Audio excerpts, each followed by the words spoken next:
l'énurésie.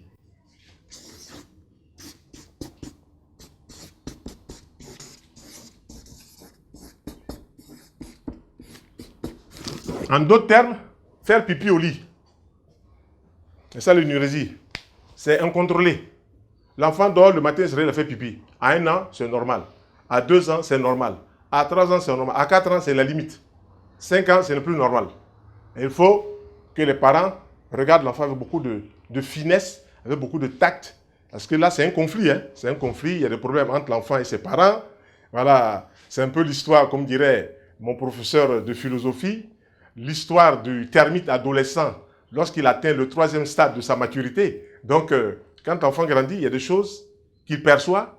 Et face à ses parents, on voit par exemple la petite fille qui devient jalouse de sa maman lorsque sa maman reçoit un ami ou un parent, tout ça. Tant que c'est un garçon, elle voit comme une sorte de rival. Voilà.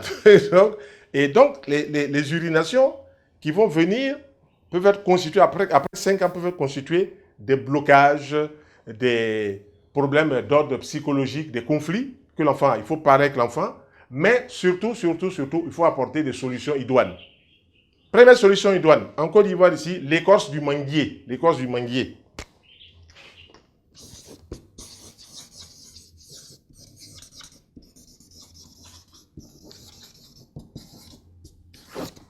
Vous prenez un morceau d'écorce du manguier, l'équivalent du pouce, vous faites écraser cela, et vous mettez ça dans 2 poires à lavement, c'est-à-dire 2 poires à lavement d'eau tiède.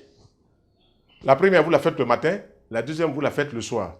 Vous le travaillez comme ça, matin et soir, matin et soir, matin et soir. En 15 jours, vous avez circonscrit complètement le problème de la vessie et des urinations incontrôlées. Pourquoi? L'écorce du manguier est vasoconstrictive. Ça resserre les vaisseaux.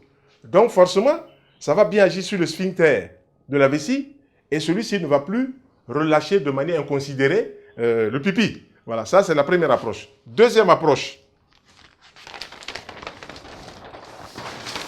On peut utiliser d'autres plantes aussi, qui sont des plantes européennes. On a des plantes comme la noix de cyprès.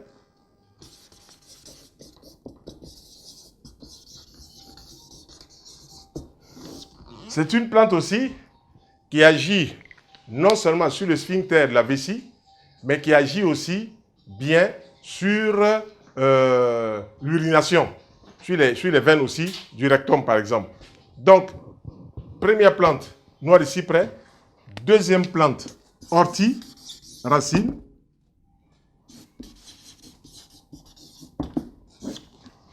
Troisième plante, millefeuille, tisane millefeuille. Quatrième plante, aubépine.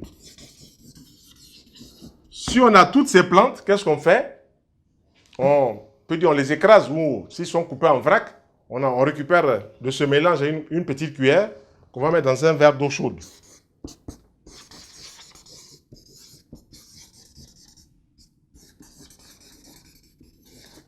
Donc, on fera boire un verre au réveil, on fera boire un verre à 11h, puis on fera boire un verre à 17h, c'est suffisant. Il ne faut pas dépasser 17h, parce qu'après 17h, si on boit, forcément l'enfant va vouloir faire pipi comme les grandes personnes. Alors, et puis l'enfant, avant d'aller se coucher, il faut lui faire pipi. Voilà, et puis dans sa chambre, il faut toujours laisser une petite lumière pour qu'il n'ait pas peur du noir dans la chambre. Ça permet aussi rapidement à l'enfant de se lever, d'aller faire pipi sans problème.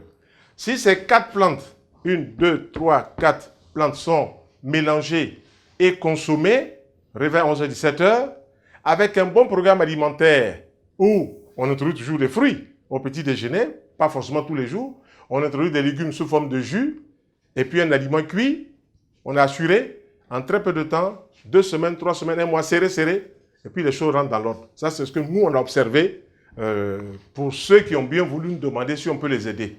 Nous ne sommes pas demandeurs pour dire, écoutez les gars, venez, nous, on peut vous soigner votre énurésie, votre pipi. Non. Si les gens nous demandent ce qu'on peut faire dire en naturothérapie, voilà ce qu'on fait. Voilà, tout simplement pour que ce soit clair. Deuxième problème,